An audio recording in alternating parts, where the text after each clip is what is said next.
فقط من تول الساتان. خرجت هاد الكسيوه كتحمق. بديت اول شيء باخذ المقاسات، خديت الكتاف والطول والكم.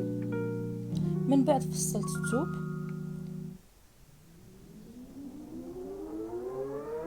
ومن بعد لقيت الكتيفات ديال الظهر مع الامام، وركبت الكم هكا جا من فوق بحال هكا شويه.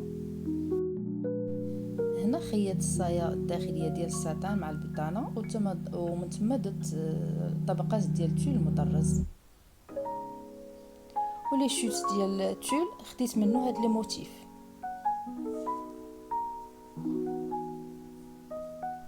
من بعد ما وجدوا لي موتيف لصقتهم على الصدر ديال الكسوه بهذه الطريقه هذه.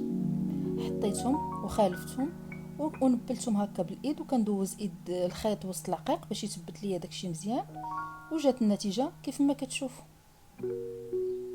من بعد صوبت الوريده وصوبت الحزام،